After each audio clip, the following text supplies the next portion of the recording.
大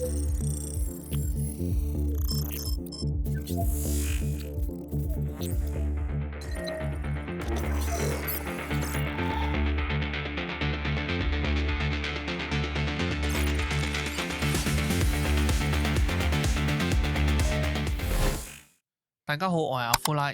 最近呢個嘅2.5 版本嘅活動約簽咧就準備出嚟啦。咁個時間咧就分咗2期。咁第一期出嘅簽約時間就係2024年嘅9月10號，即係2.5版本之後更新啦。咁就至到呢個嘅2024年嘅12月2號。喺第一期嘅特別活動約簽咧，你將會抽到一個新人物同埋3個復刻嘅人物。咁新人物飛霄啦，仲有3個復刻就係知更鳥、卡夫卡同埋黑天鵝。咁而咧第2期嘅活動約簽咧就喺2024年嘅10月2號啦，至到2024年嘅10月22號。咁第2期嘅活動約簽咧就分別有一個新人物同埋一個復刻啦。新人物就係零沙啦，復刻咧就係托帕。我相信咧好多新玩家同舊玩家咧都會帶住好多問題喺一堆咁多嘅卡池嗰度，好多都係圍繞住新人物抽唔抽呢？復刻咧補唔補呢個嘅光追啊，或者補命座呢？因為無論你係新手定老手，總之睇到呢條片就會幫你慳翻一大筆嘅錢。聽完我嘅深入分析咧同埋講解咧，你就會非常清楚究竟自己要唔要課金。咁咧，我哋去睇一睇最近內鬼洩漏嘅信息。咁直到目前為止咧，內鬼洩漏嘅信息咧係暫時到呢個嘅黑柏 SP， 而再往下睇咧就係關於 3.0 嘅召喚物體系啦，以及 2.6 嘅消息。我哋喺對活動約簽課金之前呢，就必須要睇下後面版本流出嘅資訊呢，究竟發生咩事。咁官方咧就出咗個人物立繪噶啦，咁佢個名就叫亂破，咁就係一個虛數知識嘅人物。而通常知識命圖咧都係有個特點嘅，就係嗰啲招式都係會打 AOE 傷害，就好似機子、翡翠、黑塔等等。目前所睇到呢個人物嘅有關招式啊、戰技啊，好似都係會同超擊破有關嘅。如果亦都留意到咧，網上咧有傳呢個嘅 2.7 版本出呢個嘅咩星期日啊，同埋停群 SP， 呢一種嘅消息都存在咗一段時間噶啦。咁我相信如果存在咗咁耐，呢個嘅玉衡杯資料庫應該都係會有消息嘅。但係咧，直到目前為止咧係冇嘅。反而玉衡杯資料庫咧就釋放咗一啲 3.0 嘅消息啊，同埋體系。而 2.7 版本傳得最行嘅就係星期日同埋停雲 SP。而點解星期日同停雲 SP 傳得咁慢呢？咁我相信係因為呢兩個人物角色咧都頗具人氣嘅。不過唯一可以確定嘅係，我哋距離 3.0 嘅版本就真係越嚟越近。至於 3.0 嘅召喚物體系咧，咁我喺上一部影片咧都做咗個比較詳細嘅說明。咁有興趣咧，大家係可以去睇去研究下。而我咧就好相信一個邏輯嘅，就係當一個版本咧將近完結咧，亦都係代表咧某一啲嘅體系咧將會完結，而 3.0 新體系嘅出現咧將會去吸發一啲 2.0 嘅舊人物。只要官方令呢個嘅新體系咧成為主流，而且高度依賴4個人嘅體系，官方先至可以令到啲玩家持續放金去賺你哋嘅錢。咁所以啦，講到呢度啦，究竟 2.5 嘅卡池值唔值得貨，值唔值得抽呢？咁喺第一期嘅活動約簽咧就有4個人物，但只有2種嘅體系，就係 DOT 體系同埋呢個嘅追擊隊。而基於我之前所講嘅，每一個版本咧將近完結咧，亦都係代表緊咧某一個體系咧可能將近完結。所以今次嘅卡池咧本身係適合有 DOT 體系或者追擊隊體系嘅玩家咧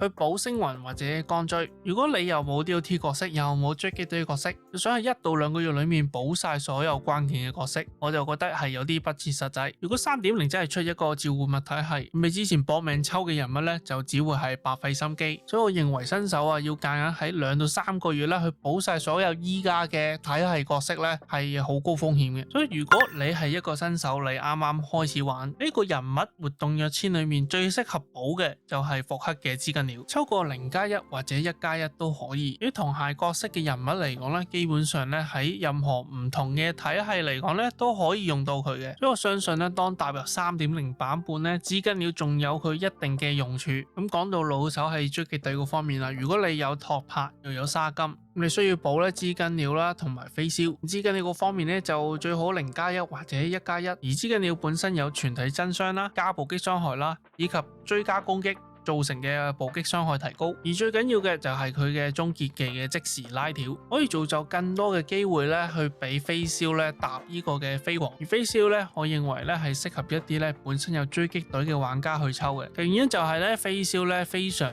依賴咧隊友嘅輸出去搭嗰個飛王，咁我非常鼓勵咧抽飛霄嘅話就直接抽個2+1翻嚟。當飛霄有咗2命嘅情況下咧，隊友去施放追加攻擊嗰陣咧，佢搭嘅飛王咧又會再加快。而飛霄嘅鋼錐咧，隊友增加暴擊率以及終結技無視目標防禦力，所以我非常建議飛霄最起碼都要有個1+1或者2+1翻去，咁你嘅追擊隊體系咧先至會起飛嘅。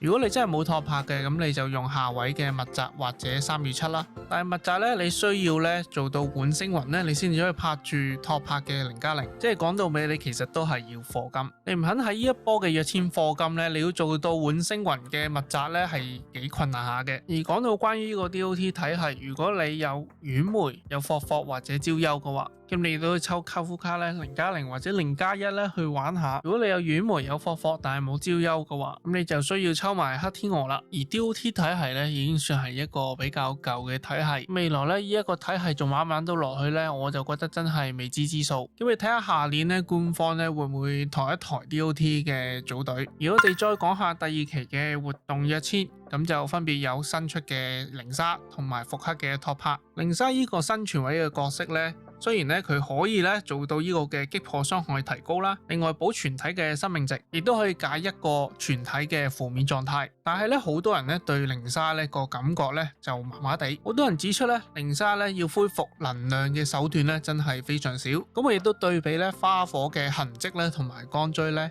個結果就係佢根本係同花火一樣咧，除咗普攻之外咧，佢就冇其他嘅手段啦去回復能量啦。所以有人話咧，佢哋係兩姊妹咧，真係非常貼切。靈沙呢個角色咧係可以用於擊破隊啦，又或者呢個嘅追擊隊。如果你嘅流型只有0+1嘅話，其實你抽靈沙咧，就算你有1+0都好啦，個提升真係唔係好顯著嘅。所以如果你係啱啱玩嘅新玩家咧，又冇超擊破隊咧，基本上除咗資金鳥之外，其他你亦都可以跳過噶啦。而一啲有流型嘅0+1嘅超擊破玩家呢，咁你哋可以考慮抽或者唔抽。你可以保持用6星雲嘅加拉克，你哋都咧可以純粹做一個 XP 檔咧去抽下靈沙。如果你嘅流型有2+1嘅話，咁你就可以不妨抽下靈沙，咁你抽個1+0都可以噶啦。而靈沙咧亦都可以作為咧追擊隊嘅生存位嘅下位。不過我嘅睇法係要用靈沙去追擊隊係有條件，個條件就係你嘅主師一定係飛霄嘅2+1，因為靈沙嘅浮員都會打追加攻擊傷害。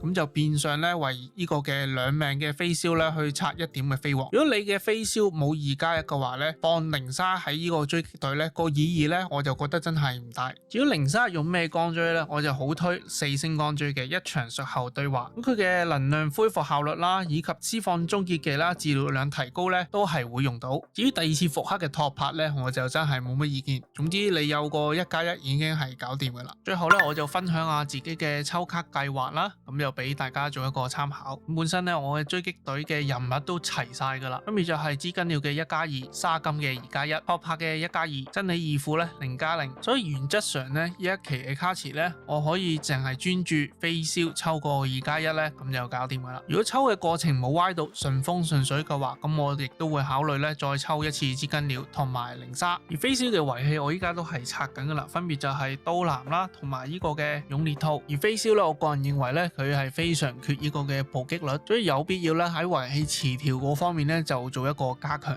咁呢部影片嘅抽卡計劃咧就到呢度啦，咁就希望幫到大家。呢條片嘅朋友就記得撳個 like、留言、訂閱同埋打個鐘仔，我哋下次再見。